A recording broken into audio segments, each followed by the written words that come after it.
Okay so students, previous videos में हमने देख लिया था कि किस तरह हमारे पास यहाँ पे हाइपर ऑस्मोलैरिटी क्रिएट हुई थी, जो कि कंसनट्रेटेड यूरिन की पहली रिक्वायरमेंट है। अब हाइपर ऑस्मोलैरिटी क्रिएट तो हो गई है, दूसरा चैलेंज आता है उस हाइपर ऑस्मोलैरिटी को मेंटेन करने का, जो एक मैकेनिज्म के थ्रू होगी, उसे हम बोलते हैं काउंटर करंट एक्सचेंजर। ठीक है, यहाँ पे ऑस्मोलैरिटी कितनी होती है, पहले प्लाज्मा जितनी होती है 300, ये उससे कितने में कन्वर्ट हो जाती है 600, 900 एंड देन सो ये जो ऑस्मोलैरिटी क्रिएट होती है 900 से 1200, दूसरा हमारे पास काम होता है कि इस ऑस्मोलैरिटी को मेंटेन किया जाए। ये मेंटेन होती है एक मैकेनिज्म के थ्रू जिसे हम कहते हैं काउंटर करंट मैकेनिज्म, और ये परफॉर्म कौन करता है, वाजा रक्टा।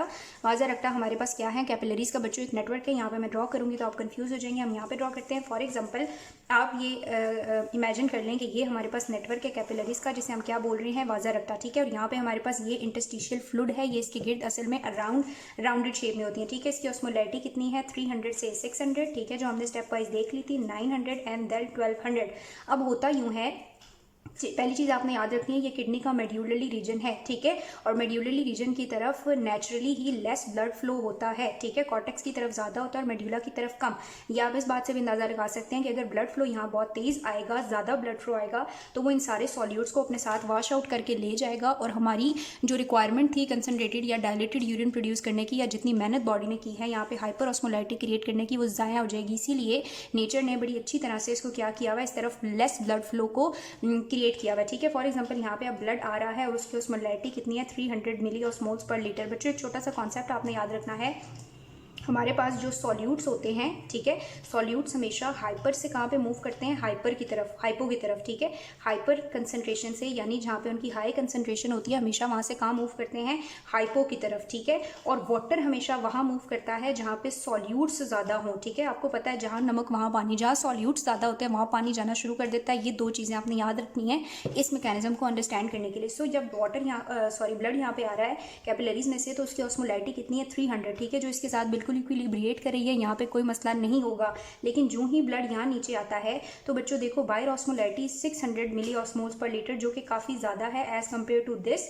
ठीक है, सो वाटर क्या करेगा, जो ही बाहर देखेगा कि सॉल्यूट ज़्यादा है, वाटर क्या करेगा, फौरन यहाँ से बाहर निकल जाएगा। ठीक है, वाटर क्या करेगा, बाहर जाना शुरू कर देगा। ये तो वाटर की बात हो गई, लेकिन यहाँ पे जो सॉल्यूट्स हैं वो एज कम्पेयर टू दिस तो ज़्यादा है ना, बाहर हाइपर ऑस्मोलैरिटी है। सो ये सॉल्यूट्स क्या करेंगे, अपनी हाई कंसनट्रेशन से लो कंसनट्रेशन की तरफ मूव करना शुरू करेंगे, यानी आउटसाइड से वो इनटू द टिब्यूल्स जाना शुरू कर देंगे। सो सॉल्यूट्स कहाँ आ रहे हैं, विद इन टिब्यूल्स, और वाटर कहाँ जा रहा है, टिब्यूल से बाहर। जैसे जैसे ये ब्लड नीचे आएगा, ये ऑस्मोलैरिटी के साथ इक्विलिब्रिएट करता जाएगा, क्योंकि सॉल्यूट्स इन आ रहे हैं, वाटर बाहर जा रहा है। ठीक है, सो इस ब्लड की ऑस्मोलैरिटी यहाँ पे कितनी हो जाएगी 900, यहाँ पे कितनी हो जाएगी 1200। यहाँ पे जब ये कैपिलरीज वाला ब्लड पहुंचेगा तो इसकी ऑस्मोलैरिटी कितनी हो चुकी होगी 1200, यानी इसने ये सारे सॉल्यूट्स जो हैं वो पिकअप कर लिए हैं। लेकिन अब देखो बच्चों, जब ये वापस जाना शुरू करेगा, यहाँ तक तो कोई चेंज नहीं आएगा, लेकिन यही ब्लड जब यहाँ पहुँचेगा तो क्या होगा, बाहर की ऑस्मोलैरिटी कितनी है, तकरीबन 900। ठीक है, जबकि इस ब्लड के अंदर अपनी ऑस्मोलैरिटी कितनी हो जाएगी 1200। तो जो सॉल्यूट्स होते हैं वो हाई कंसंट्रेशन से कहाँ मूव करते हैं, लो कंसंट्रेशन की तरफ। सो ये सॉल्यूट्स यहाँ से बाहर निकलना शुरू कर देंगे। ठीक है, आपको समझ आ रही है। अब अगेन जब ये यहाँ पहुँचेगा तो हमारे पास इसके अंदर सॉल्यूट ज़्यादा है, बाहर सॉल्यूट्स कम होते जा रहे हैं, तो ये सॉल्यूट सारे हाई कंसंट्रेशन से लो की तरफ मूव करना शुरू कर देंगे। जब सॉल्यूट्स बाहर जाएंगे तो हमारे पास क्या होगा, वाटर अगेन इनसाइड आना स्टार्ट कर देगा। ठीक है, सॉल्यूट्स जब हमारे पास बाहर जाएंगे तो वाटर जो है वो दोबारा इनसाइड आना शुरू हो जाएगा। इस तरह हमारे पास ये जितनी ऑस्मोलैरिटी के साथ आया था, थोड़ा सा चेंज आता है, 300 ऑस्मोलैरिटी के साथ आया था, लेकिन यहाँ से वापस किसके साथ जा रहा है 300 मिली ऑस्मोल्स पर लीटर के साथ, यानी सिर्फ थोड़े से सॉल्यूट्स अपने साथ लेके गया, ज़्यादा नहीं। जब जो ही अंदर आया तब इसने बहुत ज़्यादा सॉल्यूट्स लिए, लेकिन जब ये रिटर्न करता है ब्लड तो ये उन सारे सॉल्यूट्स को वापस इंटरस्टिशियम में डाल देता है, जबकि क्या रीअब्सॉर्ब कर लेता है, वाटर। ठीक है, यहाँ पे ज़्यादा सॉल्यूट्स हैं, उन सॉल्यूट्स को देखते हुए वाटर अंदर आ जाता है, लेकिन वो सॉल्यूट्स अपनी हाई कंसंट्रेशन से काम मूव करना शुरू करते हैं लो की तरफ, और वो सारे सॉल्यूट्स बाहर चले जाते हैं। सो बाहर की हाइपर ऑस्मोलैरिटी मेंटेन रहती है। इस तरह ये जो वाजा रक्टा का प्रोसेस है, ये हाइपर ऑस्मोलैरिटी को मेंटेन करने में इंपॉर्टेंट रोल प्ले कर रहा है, और यही इस यू शेप का सिग्निफिकेंस है, क्योंकि अगर हमारे पास ये बिल्कुल ऐसे स्ट्रेट होती तो सारे सॉल्यूट्स को अपने साथ बहा के ले जाती है। तो जब टर्न हुई है तो ऑस्मोलैरिटी का गेन डिफरेंस क्रिएट हुआ है ऊपर जाते हुए, तो सॉल्यूट्स अपनी जगह वापस और वाटर अपनी जगह वापस आ गया। सो दिस इज द वाजा रक्टा मैकेनिज्म या काउंटर करंट एक्सचेंजर मैकेनिज्म इसे कहते हैं, जो इंपॉर्टेंट है हाइपर ऑस्मोलैरिटी को मेंटेन करने में, जबकि मल्टीप्लायर ने क्या की थी, हाइपर ऑस्मोलैरिटी मेंटेन की थी। सो यहाँ तक हमारी बात हो गई हाइपर ऑस्मोलैरिटी की। दूसरी चीज़ जो हमने डिस्कस करनी है, द लास्ट थिंग इज़ कि हमारे पास ADH का क्या रोल है। ठीक है बच्चों, सो मैं यहीं पे आपको बता देती हूँ।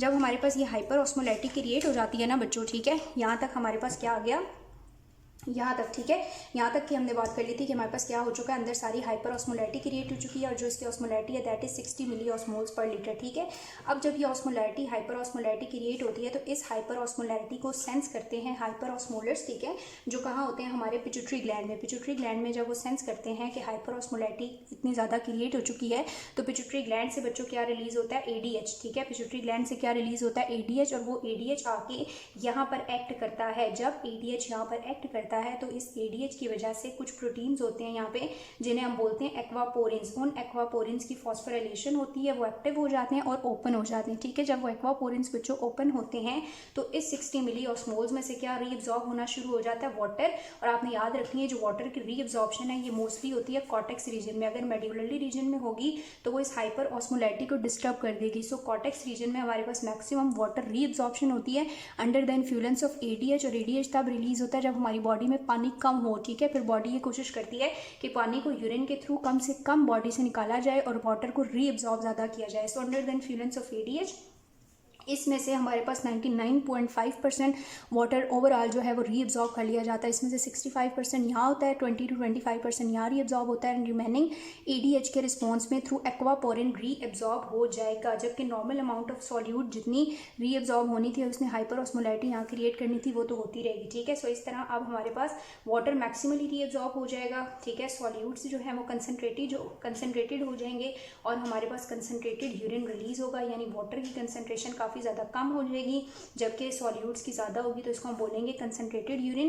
कंसनट्रेटेड यूरिन प्रोड्यूस होता है इन रिस्पॉन्स टू ADH। ठीक है, अगर ADH हो तो यहाँ से वाटर रीअब्सॉर्ब होगा और कंसनट्रेटेड यूरिन प्रोड्यूस होगा। अगर ADH नहीं होगा तो हमारे पास डाइल्यूटेड यूरिन प्रोड्यूस होगा। सो यहाँ तक का जो मैकेनिज्म था हाइपर ऑस्मोलैरिटी क्रिएट करने का, थोड़ी सी ज़्यादा हाइपर ऑस्मोलैरिटी क्रिएट होती है in during the formation of concentrated urine, जबकि डाइल्यूटेड में भी मैकेनिज्म ऐसा ही है लेकिन थोड़ी कम हाइपर ऑस्मोलैरिटी क्रिएट होती है। ठीक है बच्चों, मेन डिफरेंस कंसनट्रेटेड यूरिन है या डाइल्यूटेड यूरिन है ये किसने डिसाइड करना है, ADH ने। जब थोड़ी ज़्यादा हाइपर ऑस्मोलैरिटी क्रिएट होगी तो वो सिग्नल देगी पिट्यूटरी को, पिट्यूटरी से क्या रिलीज होगा, ADH, जो यहाँ पे water reabsorption concentrated urine produce करेगा। एक चीज़ आपने याद रखनी है, कंसनट्रेटेड एंड डाइल्यूटेड में चीज़ हमारे पास जो चेंज हो रही होती है वो होता है सॉल्वेंट का लेवल। सॉल्यूट्स जो हैं अगर 50 मिली ऑस्मोल्स फॉर एग्जांपल सिक्रीट हो रहे हैं कंसनट्रेटेड यूरिन में तो डाइलेटेड में भी उतने ही सॉल्यूट्स एक्सक्रीट होंगे। सॉल्यूट्स की कंसनट्रेशन चेंज नहीं होती। सो यूँ हमारे पास कंसनट्रेटेड एंड डाइल्यूटेड दोनों ही टॉपिक्स कवर हो जाते हैं।